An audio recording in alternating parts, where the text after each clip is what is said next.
मेरे बिल्कुल पहले दिन खूबसूरत सीईओ मुझे जबरदस्ती गेम खेलने ले गई और मैंने तुरंत वो पाइनएप्पल वाला बंदा मार्को पोलो जंगल के लिए पिक कर लिया। गेम स्टार्ट होते ही सीधा उसके ब्लू बफ पर गया, प्रोवोकिंगली डबल क्लिक किया और उसका मजाक उड़ाने लगा, लेकिन वो बस मेरी इन गेम आईडी को घूरती रही, दांत बिंचती हुई। पिक ब्रो, वो $100 जो तुमने 5 साल पहले मुझसे स्कैम किए थे सब उड़ा दिए क्या? उसकी ठंडी सी हंसी सुनते ही मेरी रीढ़ की हड्डी तक ठंड पहुंच गई, क्योंकि 5 साल पहले मैं एक लड़की बनकर रिच वुमेन को गेम में स्कैम किया था और ये वही यूजर नेम भी था। और ऑनेस्टली जिंजर ही इकलौती लड़की थी जो मेरी जाल में फंसी थी। अब वो एक स्वीट वॉइस वाली छोटी सी लड़की थी। हर सेंटेंस बिग ब्रो से स्टार्ट होता था और हर दूसरी लाइन होती थी, बिग ब्रो प्लीज मुझे कवर करो और कैरी करो। मैंने उससे स्वीट टॉक करके झूठ बोला था कि मुझे नई स्किन खरीदनी है, लेकिन मेरे पास 200 RBM कम है। उसने बिना कुछ सोचे तुरंत पैसे ट्रांसफर कर दिए और जैसे ही पैसे मिले मैंने उसे ब्लॉक कर दिया और गायब हो गया। लेकिन मैंने सपने में भी नहीं सोचा था कि 5 साल बाद हम इस तरह दोबारा मिलेंगे। वो क्यूट रिच गर्ल अब मेरी डायरेक्ट बॉस बन चुकी थी। मैं हंसा और बोला, बॉस सू, शायद आप मुझे कोई और समझ रही हैं। अकाउंट तो मैंने किसी और से खरीदा है। सू किंगू, जो कि इस लड़की का नाम है लेकिन हम इसे जिंजर ही बुलाएंगे, वो ठंडी हंसी हंसी उसने डेस्क से दोबारा अपना पर्सनल फोन उठाया, सीधा एक नंबर डायल किया। अगले ही सेकेंड मेरी पॉकेट में रखा फोन जोर जोर से वाइब्रेट करने लगा। साइलेंट ऑफिस में रिंगटोन इतनी तेज सुनाई दी कि सबकी नजरें एक साथ मुझ पर टिक गई। पैर कांपने लगे और घुटने धीरे से जमीन पर गिर गए। रिच लेडी मर्सी, खड़े हो जाओ। अगर वाकई तुम हो तो पिछले 5 साल का इंटरेस्ट भी ध्यान से कैलकुलेट करना पड़ेगा। उसने फिर से गेम कंटिन्यू किया, लेकिन अब वो एनिमीज को अटैक ही नहीं कर रही थी, बस पूरे मैप में मेरा पीछा कर रही थी और मेरी लोकेशन एनिमीज को लीक कर रही थी। मैच के एंड तक मेरे स्टैट्स इतने बुरे हो गए थे, बिल्कुल 0 हो गया था। उसके बाद उसने कैजुअली मुझे रिपोर्ट भी कर दिया और मेरा क्रेडिट स्कोर पूरा वाइप हो गया। फिर वो खड़ी हुई और पूरी कंपनी के सामने अनाउंस किया, आज से Lin Qiu being transferred as CEO's special assistant की डेस्क सीधा मेरे ऑफिस में शिफ्ट करो। सब लोग मुझे सिंपैथी भरी नजरों से देख रहे थे जब मेरी डेस्क उसके बिल्कुल सामने शिफ्ट की गई। उसने मुझे एक और टास्क दिया, नीचे फ्लावर बेड में जितनी एंट्स हैं सब काउंट करो, हर मिसिंग 100 एंट्स के लिए सैलरी डिडक्ट होगी। बाहर की तेज धूप देखकर मैं बिल्कुल जम सा गया, लेकिन अब भागना इम्पॉसिबल था, कंप्लेंट करने की भी हिम्मत नहीं थी, तो मैं पूरी दोपहर धूप में खड़ा एंट्स को काउंट कर रहा था जब तक मेरी गोरी गांड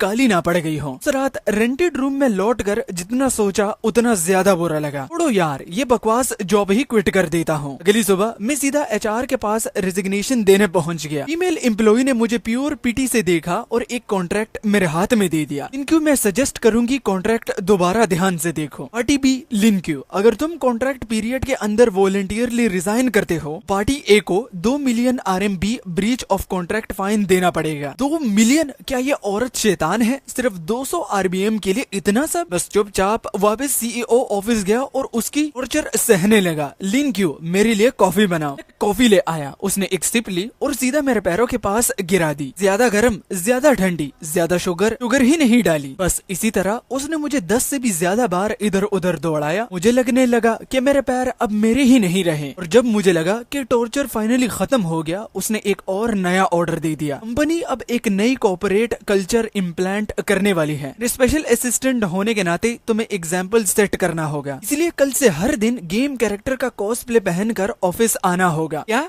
कॉस्प्ले?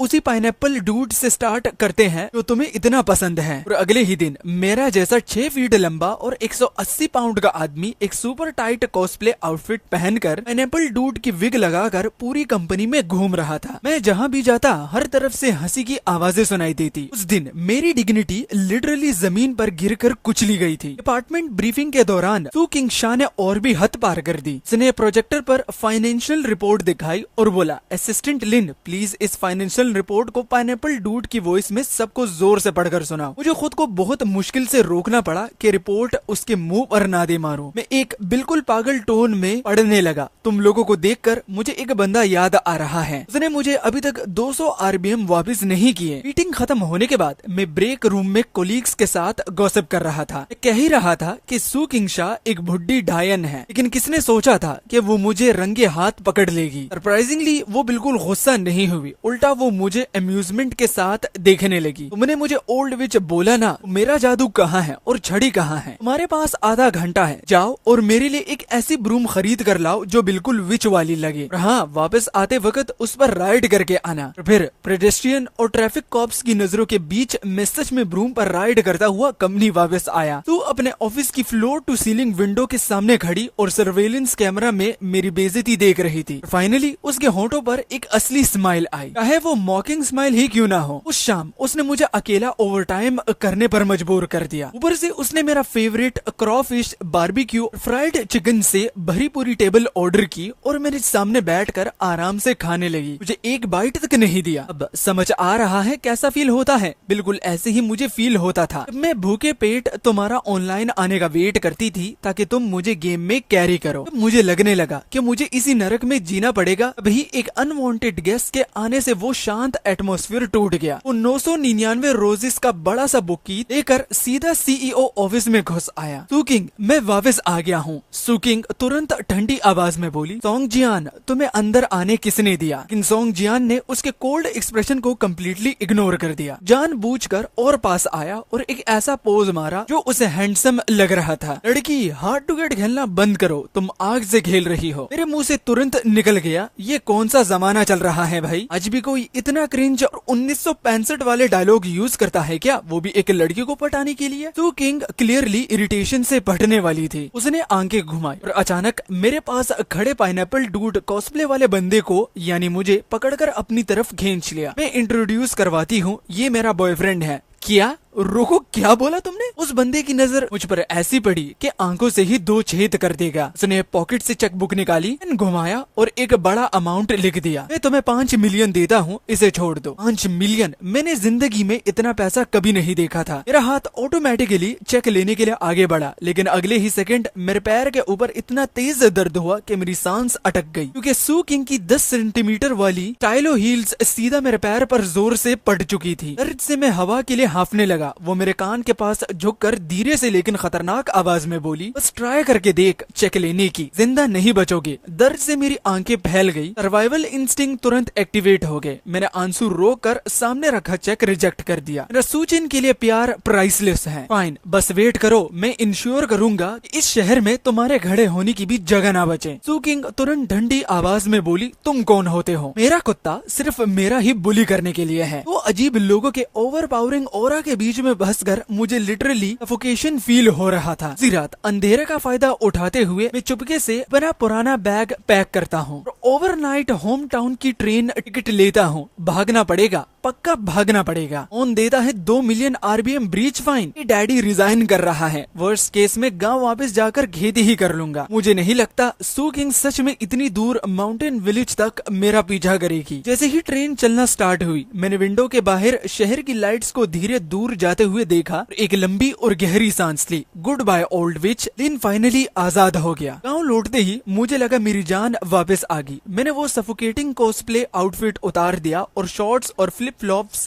पहन लिए। ऐसा फील हुआ जैसे मैं फिर से वही पुराना गांव का राउडी अल्फा बन गया हूँ। मेरी दादी मुझे देखकर इतना खुश हुई कि मुस्कुराना बंद ही नहीं कर पा रही थी। क्योंकि तू वापस आ गया, शहर में एडजस्ट नहीं हो पाया क्या बेटा? दादी, शहर इंसानों के रहने लायक जगह नहीं है, हमारा गाँव ही बेस्ट है। अगले 2 दिन तक मैंने फुल चिल मोड ऑन कर दिया। रोज गांव के एंट्रेंस वाली ग्रोसरी स्टोर पर छोटे छोटे बच्चों को लेकर ऑनर ऑफ किंग्स खेलता था। मैं अपनी मैकेनिक्स दिखाता था और अपने गोल्डन एरा की स्टोरीज भी फ्लेक्स करता था। याद है तुम्हारा बिग ब्रो क्यू पूरे नेशनल सर्वर्स का नंबर 1 मार्को पोलो था। बेस्ट डुअल विल्डिंग प्लेयर्स भी मुझे देखकर मास्टर बुलाते थे। बच्चे तो मुझे एडमिरेशन भरी नजरों से देखते और मेरा ईगो फुल सेटिस्फाई हो जाता। अभी अचानक गांव के एंट्रेंस वाली मिट्टी की रोड पर धूल उड़ने लगी। दूर से एक मे बैच कार आ रही थी, वही लग्जरी कार जो मैंने सिर्फ इंटरनेट पर देखी थी। उसका लग्जरियस वाइब इस कच्ची रोड के साथ बिल्कुल मिसमैच लग रहा था। खेत में काम करने वाले लोग, घर में कार्ड्स खेलने वाले लोग और पेड़ के नीचे चिल करने वाले सब लोग शौक में देखने लगे। अरे बाप रे, ये कौन सी गाड़ी है? विलेज चीफ के ट्रैक्टर से भी ज्यादा कूल लग रही है। इसे खरीदने के लिए कितने साल तक घी, दही और खेतीबाड़ी करनी पड़ेगी। पूरा गाँव क्यूरोसिटी स्कूटी से घूर रहा था और फिर वो मे बैच सीधा मेरे सामने आकर रुक गई। कार का डोर खुला और सबसे पहले एक हॉट लड़की का पैर बाहर आया जिसमें 10 सेंटीमीटर की स्टाइलो हील्स थी और अगले ही सेकंड वो हील सीधा रोड साइड पर पड़े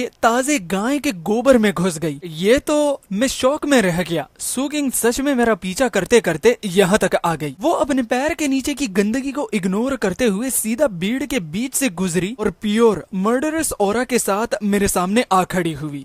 लिनक्यू, क्या तुम्हें लगता है कि इस पहाड़ी गांव के कोने में छुपकर तुम वो 200 आरबीएम वापस देने से बच जाओगे? गांव वालों की गॉसिप्स लविंग नजरें हम दोनों के बीच इधर उधर घूम रही थी। सब लोग धीरे धीरे कान में बातें करने लगे। अरे, हमारे गांव का एक लौता कॉलेज स्टूडेंट किसी का 200 आरबीएम उधार खा गया। लेकिन ये लड़की भी कमाल की है, सिर्फ 200 आरबीएम के लिए इतनी महंगी गाड़ी चलाकर यहाँ तक आ गई। बहुत ही प्रीटी लग रही है। सू किंग शू गुस्से से कांप रही थी। वो एक्सप्लेन करना चाहती थी लेकिन उसे समझ आ गया था गांव वालों को समझाना बेकार है। आखिर में उसने सारा गुस्सा मुझ पर निकाल दिया। उसने गोबर से भरी अपनी स्टाइलो हील्स मेरी तरफ पॉइंट की और कहा, मेरे लिए इसे साफ करो। उस ट्रेजेडी जैसी हील और उसके आग उगलते एक्सप्रेशन को देखकर मेरे दिल में अजीब सी सेटिस्फेक्शन हुई। लेकिन गांव वालों की गॉसिप्स और भी वाइल्ड होती जा रही थी। ये लड़की पेटी टाइप नहीं लगती। कहीं लिनक्यू ने इसका दिल तोड़ तो नहीं दिया? अरे, कहीं ये प्रेग्नेंट तो नहीं, इसलिए बेबी डैडी ढूंढते हुए यहाँ आ गई। मेरा सिर फटने वाला था। मुझे डर था कि अगर मैंने इसे और सीन क्रिएट करने दिया तो मेरी रेपुटेशन बर्बाद हो जाएगी। मैंने दांत बींच कर पास की घास का गुच्छा उठाया, नोजिया को दबाया और उसके शू से गोबर साफ करने लगा। सू किंग शू ने मेरी मिजरेबल शक्ल देखी तो फाइनली उसका मूड थोड़ा बेटर हुआ। उसका एक्सप्रेशन भी हल्का सा सॉफ्ट पड़ गया। फिर उसने अनाउंस किया, जब तक तुम मेरा पूरा डेप्थ रिपे नहीं कर देते मैं कहीं नहीं जाऊंगी। मैं यही तुम्हारे घर पर रहूंगी। मेरी दादी ये सुनते ही खुशी से पागल हो जाती है। उसे कर्ज वर्ज कुछ भी समझ में नहीं आया, वो भी खुशी के मारे। उन्होंने सिर्फ इतना देखा कि मैं इतनी सुंदर लड़की घर ले आया हूँ। अरे वाह, कितनी सुंदर लड़की है। क्या ये हमारी क्यू की गर्लफ्रेंड है? अरे भगवान। लेकिन शू चिंगशा का असली नाइटमेयर ऑफिशियली तब स्टार्ट हुआ जब उसने मेरे कोर्ट यार्ड में कदम रखा। सबसे पहले तो उसकी नजर कोर्ट यार्ड के कोने में बनी चीज पर पड़ी, ब्रिक्स और फाइब्रो शीट्स से बना एक टेम्पररी टॉयलेट। उसका चेहरा तुरंत सफेद पड़ गया। मैं दादी के साथ मिलकर उसके लिए रूम साफ करने लगा। वही रूम जहाँ मेरी छोटी बहन शादी से पहले रहती थी। रूम में एक पत्थर जैसा हार्ड वुडन बेड था जिसके ऊपर रेड ग्रीन फ्लोरल ब्लैंकेट बिछाई हुई थी जो इतनी बार धुली थी कि उसका कलर ही फेड हो गया था। यहाँ स्प्रिंग मैट्रेस नहीं है, मेरे पास सिर्फ वोवन मैट्स हैं। सोना है तो सो जाओ। रात के बीच अचानक नेक्स्ट रूम से आवाजें आनी शुरू हो जाती हैं जो कि खून जमा देने वाली चीखें थी। मच्छर, यहाँ मच्छर हैं। इनक्यू, अपनी गांड अभी के अभी यहाँ लेकर आओ। मैं अंदर ही अंदर हंस रहा था। मैंने उसे दादी के फ्लोरल क्लोथ्स शूज दिए और मेरी माँ की जवानी के टाइम वाले कपड़े निकाल कर दिए। कहा, बॉस शू, वो कहावत है ना, when in Rome do as the Romans do. अगली सुबह जब Su Chin perfect village girl outfit पहनकर रूम से बाहर आई तो मैं हंसते हंसते ऑलमोस्ट चावल थूक देता हूँ। ओ कैप, ये आउटफिट तुम पर सरप्राइजिंगली काफी सूट करता है। सू चिन शाह ने मुझे घूरते हुए कहा, लिनक्यू, मुझे भूख लगी है। लिनक्यू, मुझे मीडियम रेयर स्टीक चाहिए। मैं हल्का सा स्मर्क करके किचन में गया और उसके सामने लाकर रख दिया fish mint salad, stir fried सिलांचो और breast fatty pork. Su Chin table पर रखे हुए उन डिशेस को घूरती रही जो लिटरली ह्यूमन टेस्ट बर्ड्स की लिमिट्स चैलेंज कर रहे थे। उसके एक्सप्रेशंस बार बार चेंज हो रहे थे लेकिन अपनी ओवरबेयरिंग सीईओ डिग्निटी मेंटेन करने के लिए उसने जबरदस्ती फिश का एक बाइट मुंह में डाल दिया और अगले ही सेकंड वो सीधा कोर्ट यार्ड की तरफ भागी और जोर जोर से उल्टी करने लगी। उस रात वो अंधेरे से इतनी डर गई थी कि अकेली सोने की हिम्मत ही नहीं हुई। उसने मुझे स्टूल खींचकर उसके बेडरूम के बाहर बैठकर गार्ड करने को कहा। ऊपर से वो मेरी शर्ट का कोना इतनी जोर से पकड़कर बैठी थी कि छोड़ ही नहीं रही थी। बॉस, अगर आप ऐसी ही मेरी शर्ट खींचती रही ना तो ये work place sexual harassment count बन जाएगा। चुप रहो, तुम्हारा नाइट वॉचमैन बनना तुम्हारे लिए ऑनर की बात है। मैं उसे देखकर मुस्कुराया। क्लियरली वो डर से मरी जा रही थी लेकिन फिर भी एटीट्यूड मेंटेन कर रही थी। उस मोमेंट मुझे अचानक लगा ये फीमेल डीमन शायद इतनी बुरी भी नहीं है। अगली सुबह एक बहुत तेज गरजती आवाज ने पूरे पीच ब्लॉसम विलेज को हिला डाला। मैं झटके से उठा, कोर्ट यार्ड से बाहर भागा और देखा कि एक व्हाइट प्राइवेट हेलीकॉप्टर गांव के एंट्रेंस वाले ड्राइंग यार्ड में मुश्किल से लैंड कर रहा था। हेलीकॉप्टर के प्रोपेलर्स की हवा इतनी तेज थी कि मॉर्निंग एक्सरसाइज कर रहे ओल्ड मैन हाई की विग ही उतर गई। चॉपर पूरी तरह लैंड भी नहीं हुआ था कि सोंग जियान ब्लू रोजेस का एक गुलदस्ता पकड़कर स्टाइलिश एंट्री मारते हुए नीचे उतर गया। वो एक ऐसा पोज मार रहा था जो उसे खुद को बहुत कूल लग रहा था, लेकिन जैसे ही वो प्रॉपरली खड़ा हुआ, पास के सुअरों की जगह से उसकी नाक में तीखी बदबू घुस गई और वो वहीं पर ही उल्टी जैसा फेस बनाकर अपना नाक पकड़ने लगा। फिर उसकी नजर भीड़ में फ्लोरल पैडेड जैकेट पहनी सू किंग शू पर जाकर रुक गई। उसका एक्सप्रेशन इंस्टेंटली हार्ट ब्रेक से भर गया, जैसे किसी देवी को तकलीफ में देख लिया हो। चिनशुआ, मैं तुम्हें बचाने आ गया हूँ। उसकी हिम्मत कैसे हुई तुम्हें ऐसी जगह सफर करवाने की? ये गरीब सी जगह तुम्हारे लायक नहीं है। ये बोलते ही उसने फिर से चेकबुक निकाल ली। इस बार उसने डायरेक्टली विलेज चीफ से कहा, मैं तुम्हें 10 मिलियन RBM देता हूँ, ये पूरा गांव मुझे बेच दो। मैं यही चेन्यू के लिए दुनिया का सबसे लग्जरियस रिजॉर्ट बनवाऊंगा। विलेज चीफ का चेहरा तुरंत गुस्से से लाल हो गया। अबे छोटे,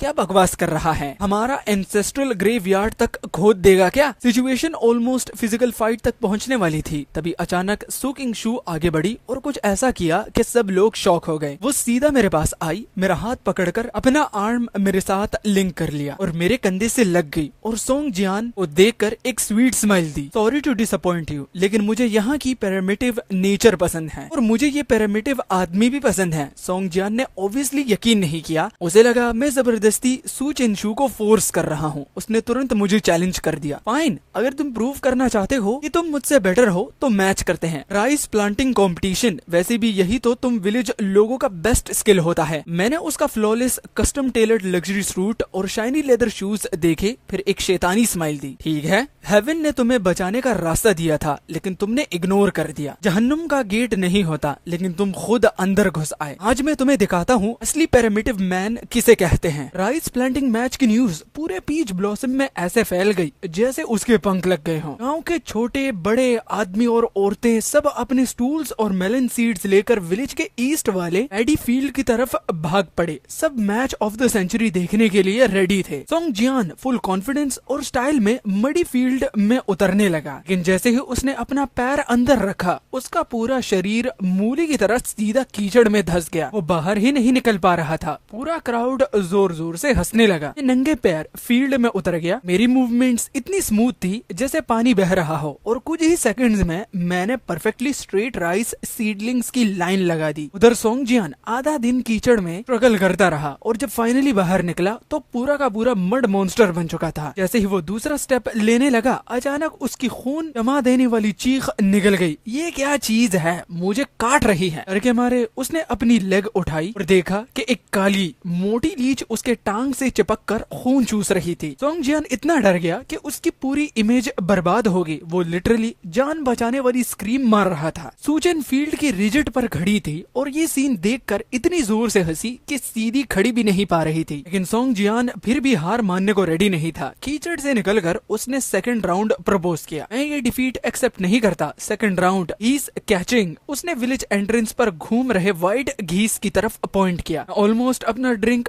थूक देता। इस गांव में कौन नहीं जानता कि ओल्ड मैन हाई के व्हाइट घीस लिटरली फाइटर जेट्स हैं। कुत्ते तक उसे डरते हैं। एक्सपेक्टेड ही था। जैसे ही सोंग जियान उसके पास गया, अल्फा गूस ने अपनी गर्दन सीधी की और पूरे गैंग लेकर सीधा उस पर चार्ज कर दिया। उसके बाद जो हुआ उसे सिर्फ टोटल कार्नेज ही बोला जा सकता है। सोंग जियान पूरे विलेज रोड पर जान बचाकर भाग रहा था और घीस उसका पीछा कर रहा था। अल्फा घूस ने परफेक्टली उसकी बूंदों को काटा, जिससे उसकी जो एक्सपेंसिव ड्रेस पैंट्स थी उसमें एक छेद हो जाता है। सूचन इतनी जोर से हंसी कि उसकी आंखों में आंसू आ गए। एंड में मुझसे देखा नहीं गया, मैं भाग कर गया और अल्फा घूस को गर्दन से पकड़कर हवा में उठा लिया। तब जाकर सोंग जियान की बेचारी बूंद की जान बची। वो वही शौक में खड़ा था, मुंह पर कीचड़ लगा हुआ और उसकी फटी हुई पैंट से रिप की आवाज आई। सूचन ने हंसते हंसते आंसू साफ किए, गला खनखराया और पूरे गांव वालों के सामने लाउडली रिजल्ट अनाउंस किया। मैं ऑफिशियली डिक्लेयर करता हूँ कि इस विलेज मैच का विनर लिनक्यू है। रिवॉर्ड के तौर पर लिनक्यू, कल मैंने जो कपड़े चेंज किए थे वो सब धोकर साफ कर दो। मेरा रिवॉर्ड ये कैसे हुआ? उस शाम पावर लाइन मेंटेनेंस की वजह से पूरे गांव की बिजली चली गई। ना ही फोन था, ना ही टीवी। पूरा गांव एक शांत और सुकून भरी रात में डूब गया। मैं और सूचन छत पर चढ़कर बैठ गए और ऊपर चमकते तारों को देखने लगे, वैसे तारे जो शहर में कभी नहीं देखे। गर्मियों की हल्की हवा मिट्टी और जंगल ग्रास की खुशबू लेकर हमारे पास से गुजर रही थी। सब कुछ अजीब तरीके से पीसफुल लग रहा था। कुछ देर के बाद उसने धीरे से पूछा, पूछा,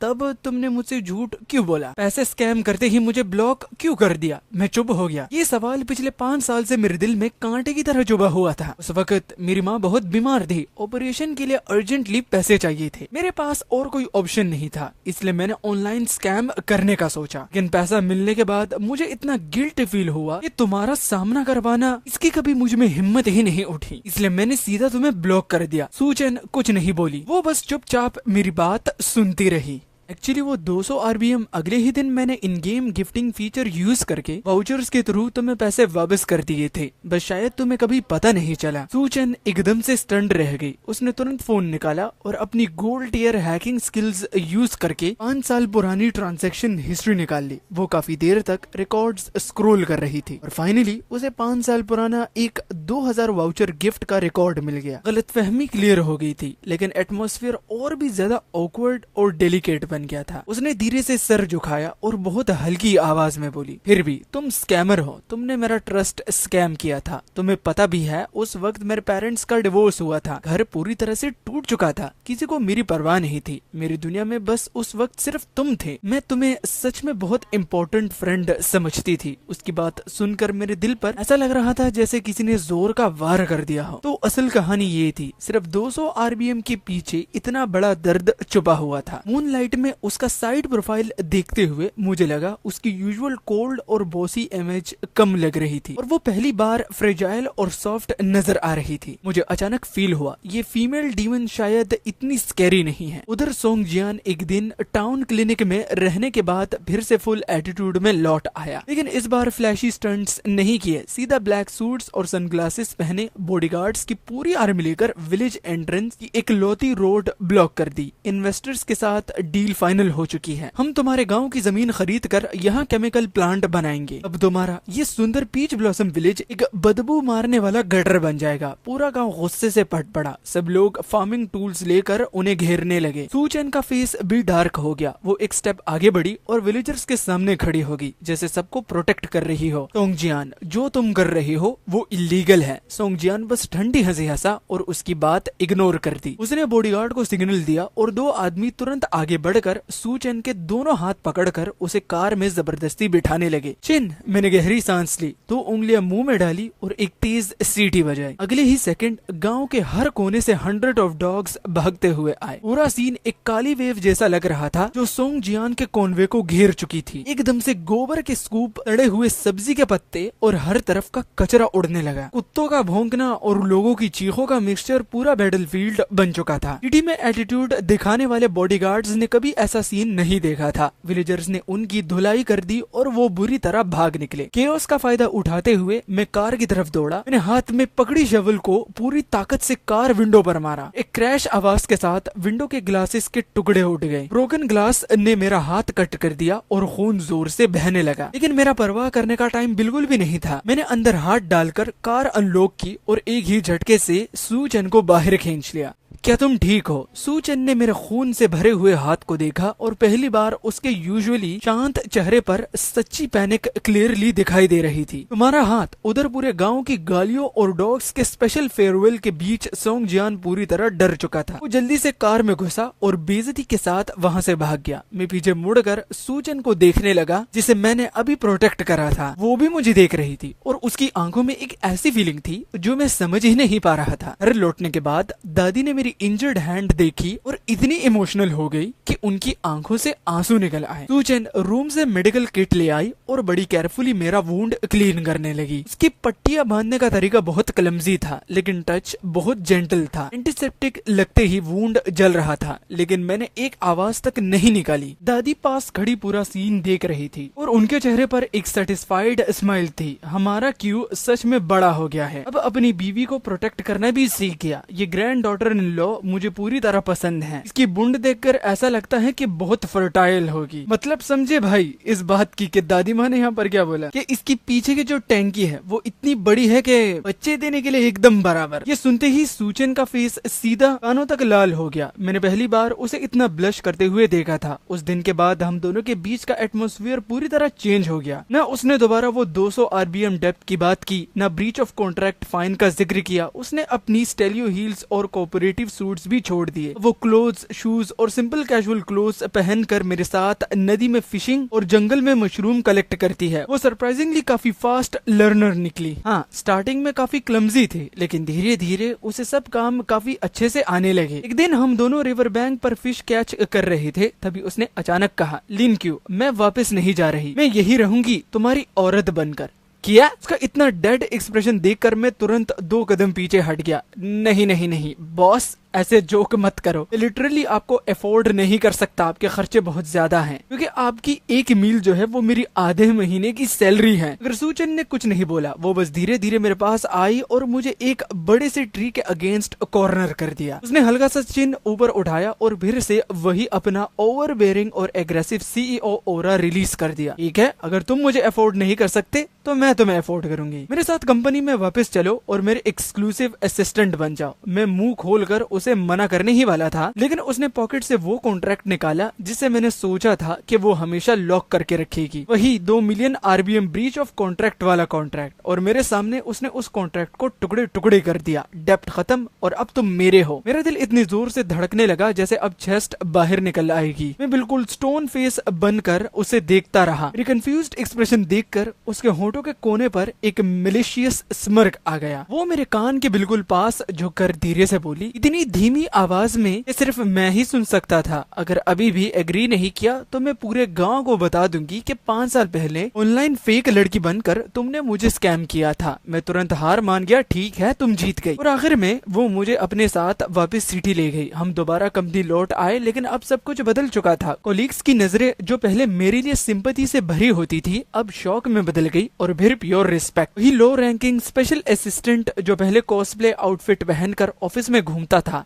कॉन्फिडेंटली सीईओ ऑफिस के सोफा पर लेटकर बॉस का पर्सनल कंप्यूटर यूज करके गेम्स खेलता था। वो आइस कोल्ड फीमेल सीईओ न सिर्फ उससे गुस्सा नहीं आता था, बल्कि वो खुद उसके लिए चाय लाती थी, पानी सर्व करती थी और फ्रूट्स पील करती थी। मीटिंग के दौरान सूचन अब भी वही डिसाइसिव क्वीन थी जिसका हर वर्ड फाइनल लॉ होता था। लेकिन ऑफिस में सब लोग नोटिस करते थे कि जैसे ही उसकी नजर मुझ पर पड़ती, उसकी जो कोल्डनेस थी तो वो एकदम से मेल्ट हो जाती थी और वो पानी की तरह जेंटल हो जाती। वर्क आवर्स खत्म होते ही हम दोनों की प्राइवेट दुनिया ऑफिशियली स्टार्ट हो जाती थी। साथ में रैंक पुश करना हमारा डेली रूटीन बन गया था। बस इस बार के जो रोल्स थे तो वो बिल्कुल रिवर्स हो गए थे। मैं कैजुअली याओ पिक करता और एक्सेसरी की तरह आराम से उसके कैरेक्टर के ऊपर बैठ जाता, जबकि वो मार्को पोलो यूज करके पूरे ऑनर ऑफ किंग्स एरिना में सबको मैसेकर कर देती। गेम में जब वो मुझे इजी विन दिलाती तो कुछ क्लूलेस टीममेट्स हमेशा बोलते थे बोयटोय और पैरासाइट बोलकर फ्लेम करते, और हर बार सूचन टीम माइक ऑन करती और अपनी ठंडी नाबर्दाश्त आवाज में जवाब देती, मुझे इससे कैरी करना पसंद है। तो ये वही हबी है जिससे मैंने 200 RBM में खरीदा था। कोई प्रॉब्लम है? फोन स्क्रीन पर उसके ओवरबेयरिंग डिक्लेरेशन देखकर मैं हेल्पलेसली मुस्कुरा देता, लेकिन दिल में बहुत प्यार होता। शुरू में तो मेरा इंटेंशन सिर्फ उसे एक गेम स्किन के लिए स्कैम करना था, लेकिन किसने सोचा था कि एंड में मुझे पूरी जिंदगी उसके नाम करनी पड़ेगी। इसी के साथ ये एपिसोड यहाँ पर खत्म होता है। Subscribe, like, hype the video अगर तुम्हें ऑप्शन दिख रहा है। इसकी थोड़ी सी स्टोरी बाकी है, वो भी एक्सप्लेन करके जल्दी डाल देता हूँ। ठीक है, तो तब तक के लिए बाय।